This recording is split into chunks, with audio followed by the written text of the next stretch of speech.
অল্প সময়ের মধ্যে আমরা জেনে নিই। আল্লাহ আমাদের সবাইকে কুরবানির আমলগুলো ঠিকমতো আদায় করার তৌফিক দেখ, সকলে পড়ি আমিন। মুহতারাম হাজিরিন, কুরবানি কার উপরে ফরজ? ওয়াজিব, কোন কোন ক্ষেত্রে মুস্তাহাব, বিভিন্ন ক্যাটাগরিতে আসছে। কুরবানি সুস্থ মস্তিষ্ক প্রাপ্তবয়স্ক নাবালক, প্রাপ্তবয়স্ক বালক এবং বালিকার উপরে কুরবানি ওয়াজিব। তার উপরে সুস্থ মস্তিষ্ক, মানে মাথার সেন্স ঠিক আছে, কোনো সমস্যা নাই, প্রাপ্তবয়স্ক, বয়স হয়ে গেছে, সাবালক হয়ে গেছে, তার যদি সামর্থ্য থাকে তাহলে তার উপরে কি কুরবানি ওয়াজিব হবে। এবার আসেন, ঈদের দিন জিলহজ মাস 10 জিলহজ ফজর থেকে 12 জিলহজ মাগরিবের সময়ের মধ্যে কারো কাছে যদি মৌলিক চাহিদা বাদ দিয়ে অতিরিক্ত আপনার কাছে টাকা থাকে, কুরবানির নেশাব পরিমাণ টাকা থাকে, তাহলে আপনার উপরে কুরবানি ওয়াজিব হয়ে যাবে। 10 জিলহজ থেকে 12 জিলহজ মাগরিব পর্যন্ত, এর মধ্যে যদি আপনি টাকাওয়ালা হয়ে যান, আপনার কাছে 1 লক্ষ প্লাস কম বেশি হতে পারে, আপনারা জানেন ইনশাল্লাহ 1,20,30,000 এরকম হতে পারে, তাহলে আপনার উপরে কুরবানি ওয়াজিব হয়ে যাবে। এবার আসেন, নাবালক শিশু বা ভ্রমণরত ব্যক্তির উপরে কুরবানি ওয়াজিব নয়। নাবালক শিশু, তার টাকা পয়সা আছে, ধন সম্পদ সবকিছুই আছে, শিশুটা 6 বছর বয়স, আব্বা মা দুনিয়া থেকে চলে গেছে, অথবা আব্বা গেছে, সম্পদের মালিক কে? সন্তান, তার অকাল সম্পত্তি আছে, কিন্তু তার উপরে কুরবানি ওয়াজিব না, কারণ ওই ব্যক্তি নাবালক। কিন্তু হ্যাঁ, পরিবারের পক্ষ থেকে অথবা মা অথবা চাচারা যদি কয় না, তার পক্ষ থেকে একটা কুরবানি দেই, তাহলে তার উপরে কুরবানিটা মুস্তাহাব হয়ে যাবে। কুরবানি হবে কিন্তু মুস্তাহাব হয়ে যাবে। এরপরে আসেন, ছাগল ভেড়া দুম্বা কমপক্ষে 1 বছর হতেই হবে। কত বছর? 1 বছর হতে হবে। গরু মহিষের ক্ষেত্রে কমপক্ষে 2 বছর হতে হবে। উট এর মধ্যে 5 বছর হতে হবে। এর মধ্যে যদি আপনার 1.5 বছর হয়েছে, ছাগলটা আপনার 6 মাস 7 মাস, কিন্তু 1 বছর মতো দেখা যায় হষ্টপুষ্ট হয়েছে, তাহলে এর দ্বারা কুরবানি করা যাবে ইনশাল্লাহ। এরপরে আসেন, অন্ধ, কানা, লেজের বেশিরভাগ কাটা, কান বা সিংহের বড় অংশ কাটা, অথবা খুব বেশি দুর্বল বা অসুস্থ পশু দিয়ে কুরবানি জায়েজ নয়।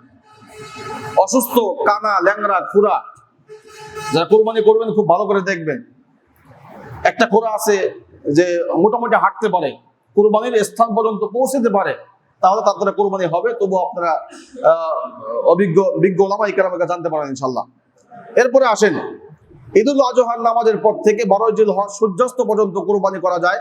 তবে সবচেয়ে উত্তম হলো জিলহজ 10 জিলহজ কুরবানি করা উত্তম।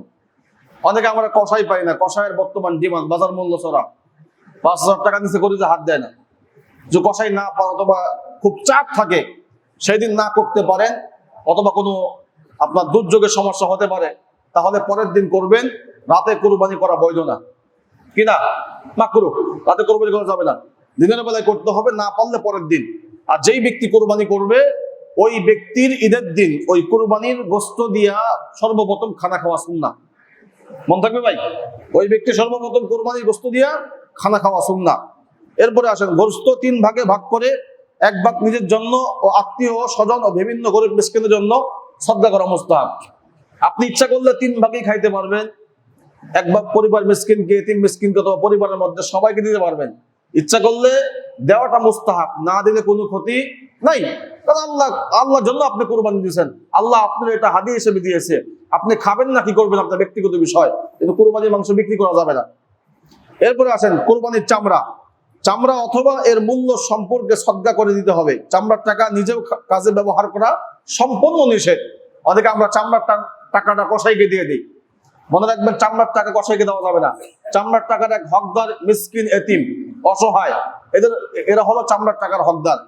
এইবার আসেন, কসাই বা চামড়া ছড়ানোর কাজে নিয়োজিত ব্যক্তিকে, অর্থাৎ কসাই যারা গরু জবাই করে, মানে গরু ছিলায়, গোস্ত বাটে, এদেরকে গোস্ত কোনো কিছু দেওয়া সম্পূর্ণ নিষেধ।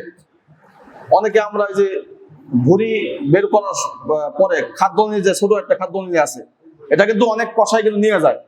বলবেন যে আমরা কোনো কিছু আপনাকে দিতে পারবো না, এমনকি একটা হাড্ডিও আপনি দিতে পারবেন না, কারণ এগুলো দিলে কুরবানি আপনার সহি হয় না। অতএব কসাইয়ের সঙ্গে চুক্তি হবে, আপনি কাটবেন, আপনার টাকা আপনি নিয়ে যাবেন।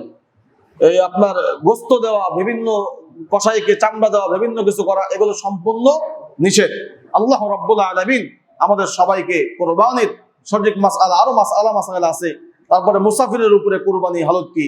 মুসাফির ব্যক্তি যদি আপনার 10 জিলহজ থেকে 12 জিলহজ এর মধ্যে সফররত অবস্থায় থাকে, অর্থাৎ 48 মাইল কিংবা আপনার 68 কিলোমিটার অথবা 70 কিলোমিটার এর মধ্যে যদি কোনো ব্যক্তি সফর করে, মুসাফির অবস্থায় থাকে 3 দিনের মধ্যে, তাহলে ওই ব্যক্তির উপরে কুরবানি ওয়াজিব হবে না। এখন আপনার টাকা আছে, পয়সা আছে, যে কুরবানির সময় হয়ে গেছে, জায়গায় একটু ঘুরে এসে যায়, আসলে মূলত টাকা পয়সা সবকিছু আছে, কুরবানি না দেওয়ার জন্য একটা ফন্দি করছে, ঢাকা গেলে একদিন যাবো 500 টাকা, আরেকদিন 500 টাকা, 1000 টাকা খরচ দেবো, ঢাকা জায়গা সফর অবস্থায় থাকি, তাহলে আমার উপরে কুরবানি হবে না। এরকম ভুল করেন না, নাকি? অতএব কুরবানি আপনার উপর দিতেই হবে, কিন্তু হ্যাঁ, নির্দিষ্ট কারণবশত কোনো সমস্যা হতে পারে, আপনার এক জায়গা থেকে আরেক জায়গায় যাইতেই হতে পারে, মুসাফির অবস্থা থাকলে আপনার উপর কুরবানি ওয়াজিব নয়। এরপরে কোন গরিব মিসকিন অথবা যার উপরে কুরবানি ওয়াজিব না, ওই ব্যক্তি যদি আপনার কুরবানি পশু ক্রয় করলো, করার পরে পশুটা হারিয়ে গেল, কি হলো ভাই? পশুটা হারিয়ে গেছে। ওই যে পশু ক্রয় কিনছে, কিনা মানে